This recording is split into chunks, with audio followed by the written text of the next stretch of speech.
నమస్తే. ఇవాళ BRS party తీసుకున్న నిర్ణయము కొంత షాకింగ్ అనిపించింది. అంటే ఎవరు ఊహించలేదు. ఏంటా నిర్ణయం అంటే, ఈ సెషన్ అయిపోయేంత వరకు, అంటే అసెంబ్లీ జరిగే అన్ని రోజులు, అంటే ఈ శీతాకాల సమావేశాలు అయిపోయేంత వరకు మేము సభకు హాజరు కాము, ఈ సమావేశాలు బహిష్కరిస్తున్నామని బీఆర్ఎస్ ప్రకటించింది. ఇది కొంత అందరికీ షాక్ గురి చేసింది. ఎందుకు అనంటే, ఒకవైపున పాలమూరు రంగారెడ్డి మీద, కృష్ణా గోదావరి జలాల మీద డిస్కషన్ అని ప్రభుత్వం అంటున్నది.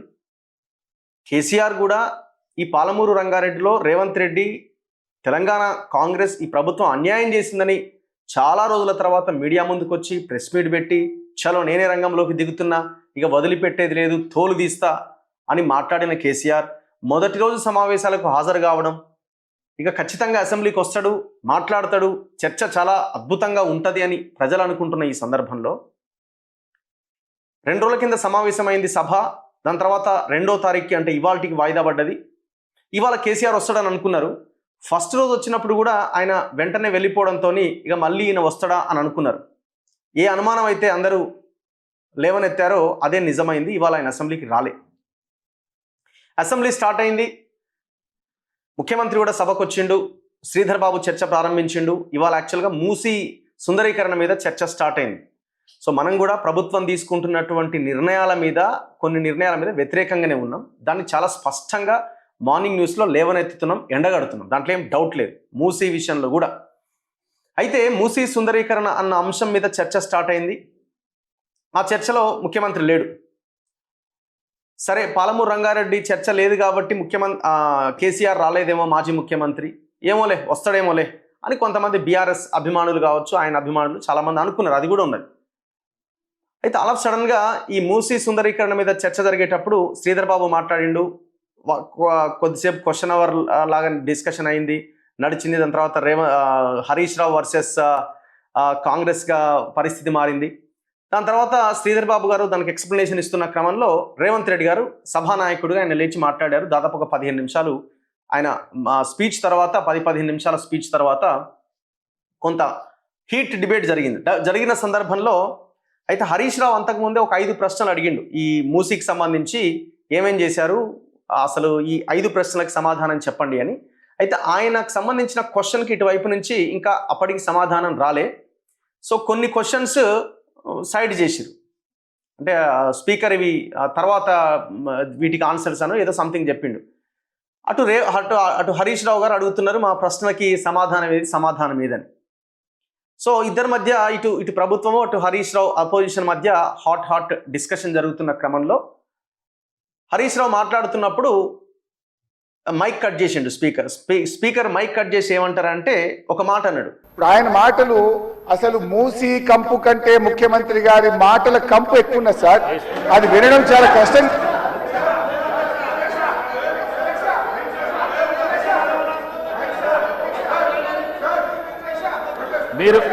మీరు క్వశ్చన్ కు సంబంధించి మాట్లాడుతా అంటే మీకు మైక్ ఇస్తాను.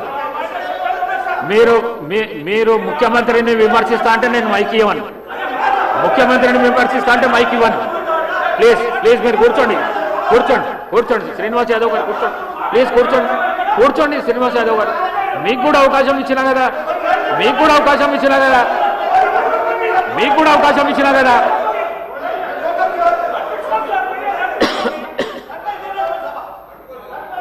సార్, ముఖ్యమంత్రి అడ్డగోలు మాట్లాడితే మీరు ఆపరా?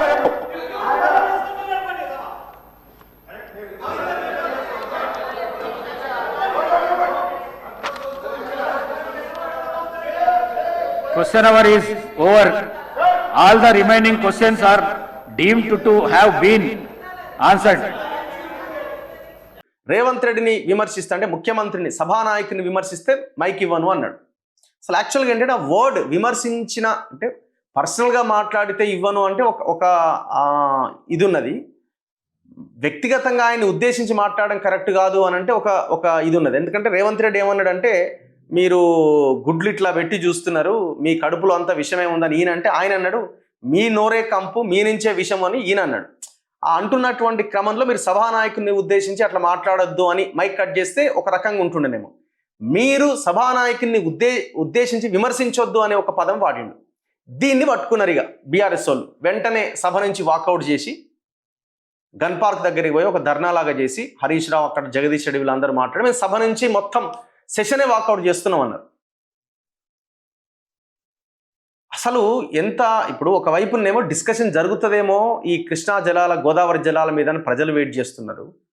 ఇద్దరు కలిసి మీకు మీరే సభ నుంచి వాకౌట్ అయ్యేలాగా చేసుకున్నారా, లేకపోతే ఇది బీఆర్ఎస్ సొంతంగా చేసినటువంటి వ్యవహారమా? అసలు బీఆర్ఎస్ వాళ్ళు మీరు అధికారంలో ఉన్నప్పుడు కనీసం సభ లోపలికి అడుగు కూడా పెట్టనీయలే. కొంతమందిని అడుగు పెట్టి కుర్చీలో కూసుందాం అనుకునే లోపు బహిష్కరించింది.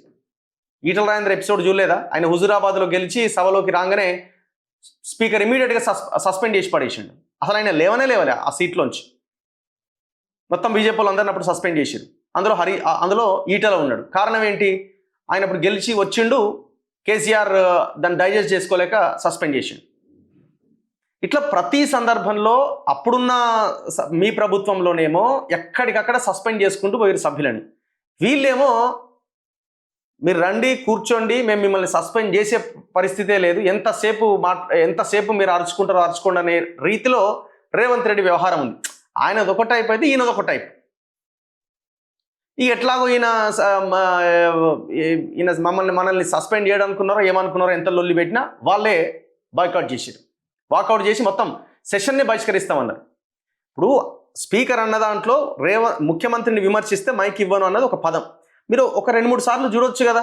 స్పీకర్ ఒకవేళ పదే పదే అదే రకమైనటువంటి ఆలోచనతో కనుక స్పీకర్ ఉంటే అప్పుడు ఏమైనా బహిష్కరించవచ్చు. ఒకరోజు చూశారు, 2 రోజులు చూశారు, 3వ రోజు కూడా ఇదే పరిస్థితి ఉంటే అప్పుడు బహిష్కరించిన ఒక అర్థం ఉన్నది. అయినా మీరు లేవనెత్తిన ఏదైతే జలాలు కృష్ణా జలాలకు సంబంధించిన అంశం ఉన్నదో అది ఇంకా చర్చకు రాలే కదా. అంతవరదాకా ఓపిక పట్టొచ్చు కదా. అంటే వీళ్ళు ముందే డిసైడ్ అయిపోయారు. ఎట్లాగో కేసీఆర్ సభకు వస్తలేడు, ఈ సెషన్ ఎట్లాగైనా మనం దీని నుంచి బయటపడాలా. నిన్న ముఖ్యమంత్రి ఏమో ప్రజాభవన్లో ఒక పెద్ద మీటింగ్ పెట్టిన ఎమ్మెల్యేలతో వాళ్ళ క్లాస్ తీసుకొని అందరు అటెండ్ కావాలా, 100% అటెండెన్స్ ఉండాలని చెప్పి వాళ్ళు కొంత సన్నద్ధమయ్యే ప్రయత్నం వాళ్ళు చేసారు. ఈడ గట్టిగా వీళ్ళు హరీష్ రావు ఎంత కూర్చొని మాట్లాడినా, కేటీఆర్ ఎంత కూర్చొని మాట్లాడినా యువతల వైపు నుంచి మీ మామేడి మీ నాయనేడి అని ఇటువైపు నుంచి అడుగుతుంటే దానికి ఆన్సర్ ఉంటుందా? ఉండదు. మొన్న ప్రెస్ మీట్ పెట్టే కదా, మరి వాళ్ళ సభకు ఎందుకు రాలేదంటే ఆన్సర్ ఉంటుందా? ఉండదు. సో కాబట్టి వీళ్ళకి ఆప్షన్ లేదు. ఇక ఎంత దారుణమైన పొజిషన్లో వీళ్ళు ఉన్నారో ఒక్కసారి అర్థం చేసుకోండి. స్పీకర్ అన్న ఒక్క పదాన్ని పట్టుకొని ఇప్పుడు మొత్తం సెషన్ని సస్పెండ్ చేయడం, బహిష్కరించడం ఏంటి? ఒకరోజు ఆగొచ్చు కదా. స్పీకర్ అదే వైఖరితో ఉంటే అప్పుడు వెళ్ళండి, ప్రజలు కూడా సర్లే వీళ్ళు అసలు మాట్లాడిస్తలేరని అనుకోవచ్చు. మీకు మైక్ దొరికింది, మాట్లాడినారు కూడా చాలా సమయం. అంటే మీ ఇంటెన్షన్ ఏంటి అసలు? ఇప్పుడు కేసీఆర్ సభకి రావడం ఇష్టం లేదు, అడిగినా వస్తలేడు కాబట్టి ఇది మనకు అనవసరం ఇది అని చెప్పి బహిష్కరించిర్రా? అసలు కేసీఆర్కి చెప్పే ఈ సమావేశాలు బహిష్కరించిర్రా? లేదు కేసీఆర్ని బయటికి రాకుండా చేసి మీరే రావద్దని చెప్పి మీరే రాకుండా ఆయన్ని ఎందుకంటే బయట చర్చ జరుగుతున్నది, మీరే రాకుండా ఆయన్ని చేశారా? చేసి మీకు మీరుగా నిర్ణయం తీసుకున్నారా? అసలు ఏం జరుగుతున్నది? పాలమూరు రంగారెడ్డి మీద డిస్కషన్ జరిగి ఉండాల్సి ఉండే కదా. రేవంత్ రెడ్డి కనుక తప్పు చేస్తే మీరు నిలదీసి గట్టిగా అడిగుంటే సిచ్యువేషన్ వేరే ఉండేది కదా. మీకు సరే ఏ గవర్నమెంట్ అధికారంలో ఉన్నా ఆ గవర్నమెంట్కి సంబంధించిన ఆ ప్రభుత్వాలు నియమించిన ఆయన స్పీకర్ అవుతారు. దాంట్లో అది నగ్న సత్యం, అది మనకు తెలియంది ఏముంది. బీఆర్ఎస్ అధికారంలో ఉన్నప్పుడు ఒక కేఆర్ సురేష్ రెడ్డి కానీ, ఒక పోచారం శ్రీనివాసరెడ్డి కానీ, ఒక మధుసూదనాచారి కానీ అందరూ గవర్నమెంట్ చెప్పినట్టు నడుచుకున్నారా, లేకపోతే బ్యాలెన్స్డ్గా ముందుకెళ్ళే ప్రయత్నం చేసిరా? ఒకసారి ఆలోచించండి. సిస్టమ్ అట్లా తయారైంది, అట్లా పొల్యూట్ అయిపోయి ఉన్నది అన్ని వ్యవస్థలు. అందులో అదొక వ్యవస్థ. మీ హయాంలో ఏదో గొప్పగా ఉన్నట్టు, ఇప్పుడేదో ఇదిగా తయారైనట్టు ఎవరు అధికారంలో ఉంటే వాళ్ళు చెప్పినట్టుగా అక్కడ నడుచుకుంటారు. సో ఉన్న దాంట్లో మనం ఏ రకంగా ముందుకెళ్ళాలి అన్నది కదా మీరు ఆలోచించాల్సింది. దానికి ఓపిక కావాలి కదా, దానికి కనీసం పేషెన్స్ ఉండాలి కదా. పాలమూరు రంగారెడ్డి ఇష్యూ వచ్చినప్పుడు మీరు ఎట్లా మమ్మల్ని బదనం చేస్తారు? బయట 299 టీఎంసీలకు ఒప్పుకొని వచ్చినామని మీరు ఎట్లా మమ్మల్ని ట్రోల్ చేస్తారు? ఏ రకంగా మమ్మల్ని ప్రజల ముందు తక్కువ చేస్తారని మీరు నిలదీసి అడిగి ఉండాల్సి ఉండే. 24 నెలల కాలంలో పాలమూరు రంగారెడ్డి మీద మీరు అంటున్నారు కదా సంతకాలు పెట్టి ఒప్పుకొని వచ్చిర్రు అని, దాన్ని ఇక్కడ ఎండగట్టాల్సింది రేవంత్ రెడ్డిని. చంద్రబాబు నాయుడికి దగ్గరగా ఉండి మొత్తం నీళ్లు తాకట్టు పెట్టిండని బయట కేసీఆర్ మాట్లాడిండు కదా, దాన్ని ఎండగట్టాల్సింది అసెంబ్లీలో. ఇప్పుడు వాళ్ళు గంట మాట్లాడితే మీకు 20 నిమిషాల సమయం కూడా ఇవ్వరా? ఒకసారి చెప్పండి. మీరు ఇంత పెద్ద మాటలు మాట్లాడి కేసీఆర్ బయటకు వచ్చి ప్రెస్ మీట్ పెట్టి అసెంబ్లీకి రాకపోవడం వల్ల మీరు ఏం సాధించారు ఇవాళ? ప్రజలకు ఏం చెప్పదలుచుకున్నారు? ప్రజలకు పక్కన పెట్టండి, మీ బీఆర్ఎస్ పార్టీ కార్యకర్తలకి నాయకులకి ఏం సమాధానం చెప్పదలుచుకున్నారు? అంటే ఎక్కడ ఒక సందు దొరికితే మనం బయటపడాలి అన్న ఆలోచనతోని మీరు సభలోకి వచ్చారు. బీఆర్ఎస్ పార్టీని మాట్లాడొద్దన్నాడు స్పీకర్ రేవంత్ రెడ్డిని విమర్శిస్తే నేను మైక్ ఇవ్వనన్నాడన్న ఒకదాన్ని పట్టుకొని మీరు బయటకు వెళ్ళిపోయారు. మీరు ఆ మాట అన్నాడు స్పీకర్ కాబట్టి ఇచ్చేది ఉండే, మీరు సభా హక్కుల ఉల్లంఘన నోటీస్ ఇచ్చేది ఉండే, అవిశ్వాసం పెట్టే, అరే దీన్ని చర్చకు తీసుకురావాలి కదా మీరు. నేను కూడా ఫస్ట్ స్టార్టింగ్లోనే చెప్పిన, విమర్శిస్తే నేను మైక్ ఇవ్వనన్న ఆ వర్డ్ అనేది కరెక్ట్ కాదు. మీరు వ్యక్తిగతంగా మీరు ముఖ్యమంత్రిని సభానాయకుని ఉద్దేశించి మాట్లాడితే నేను మైక్ ఇవ్వనంటే దాంట్లో ఒక అర్థం ఉన్నది. ఎందుకంటే వీళ్ళు మీ కడుపులో విషయం ఉందంటే మీ కడుపులో విషయం ఉందని మాట్లాడుకుంటున్నారు కాబట్టి అట్లా అంటే ఓకే.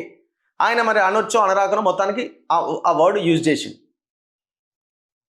ఇప్పుడు ఒక్కసారి అనగానే మీరు వెళ్ళిపోవడం కాదు కదా, వెయిట్ చేయాలా, ఓపిక ఉండాలా, ప్రజల కోసం ఆ పేషెన్స్తో మీరుండి ధైర్యంగా కొట్లాడాలా. ఎప్పుడు బయటపడదామా అనే ఆలోచనతో ఉంటే సందు దొరికితే అవతల పడతారు. అదే చేసిరు.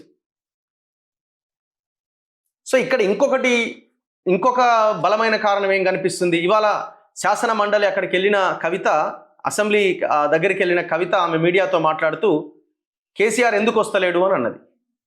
తప్పు చేయకపోతే సభకు రావాలి అన్నది. ఆయన ఇంకొకటి, మరి హరీష్ రావుకి ఏమైనా కోపం వచ్చిందా? ఈ బబుల్ షూటర్లతోని ట్రబుల్ ఉన్నది, ఈ బబుల్ షూటర్లను కనుక అక్కడ పెడితే వాళ్ళకి డిప్యూటీ ఫ్లోర్ లీడర్ పదవులు ఇస్తే పార్టీ ఆగమవుతుంది, దానివల్ల మనకేం నష్టం లేదు అని అంటే ఏమన్నా హరీష్ ఇగో హట్ అయిందా? హట్ అయ్యి ఏమన్నా బయటికి వచ్చి నేను ఉండను సభలో అని అన్నాడా? మీరు ఇళ్లలో ఉంటారు, మీరు ఫామ్ హౌస్లలో ఉంటారు, నేనెందుకు ఇది భరించాలి అని ఏమన్నా ఆయన ఇగో ఏమన్నా హట్ అయిందా? మొత్తానికి ఇవాళ కవిత చేసిన స్టేట్మెంట్ ఏదైతే ఉందో, రండి మీరు అసెంబ్లీకి ఎందుకు వస్తలేరు, అసెంబ్లీకి రాకపోతే మీరు తప్పు చేసినట్టే అనే కోణంలో కవిత చేసినటువంటి వ్యాఖ్యలు వాళ్ళని ఖచ్చితంగా ఇబ్బంది పెట్టుంటాయి. సో ఇది కూడా ఒక కారణం అయి ఉండొచ్చు. సో ఇంత పెద్ద చర్చను లేవనెత్తి దాదాపు 2 ఏళ్ల తర్వాత బయటకు వచ్చి మీడియా సమావేశం ప్రెస్ మీట్ పెట్టి, ఆ ప్రెస్ మీట్కి ఏం అర్థం ఉంది చెప్పండి? తోలు తీస్తా అంటే ఏదో ఒకటి తీయాల్సి ఉండే కదా. మరి ఇప్పుడు ఏమంటారు? ఆయన మాటలకు మీరు భయపడ్డరా అనే అంశం వస్తుంది. దీనికి ఏం సమాధానం చెప్తారు? స్పీకర్ మమ్మల్ని ఈ మాట అన్నాడు కాబట్టి, మైక్ ఇవ్వనన్నాడు కాబట్టి మేము బాయ్కాట్ చేసినాం. ప్రజలు దీన్ని నమ్మడానికి, విశ్వసించడానికి అవకాశం ఉందా? కనీసం మీ పార్టీ కార్యకర్తలైన దీన్ని పరిగణలోకి తీసుకొని, అవును స్పీకర్ మైక్ ఇస్తలేడు, మీ హయాంలో అపోజిషన్ పార్టీ మాట్లాడిన సమయము, ఇప్పుడు ఈ హయాంలో అపోజిషన్ పార్టీ మాట్లాడిన సమయం ఒక్కసారి లెక్కలేయండి. నేను వీనేదో గొప్పగా చేస్తున్నానని చెప్పట్లే, రేవంత్ రెడ్డిని మేమేమో తలకాయ భుజాల మీద ఎత్తుకోవట్లే, ఏం చేయట్లే. కానీ చర్చకి అవకాశం ఉన్న దగ్గర, ఆయన గంట మాట్లాడితే నీకు 10 నిమిషాలు 15 నిమిషాలు అవకాశం ఉన్న దగ్గర, ప్రజల కోణంలో మీరు మాట్లాడాల్సి ఉండే కదా, ఎందుకు సభ నుంచి వాకౌట్ చేశారు?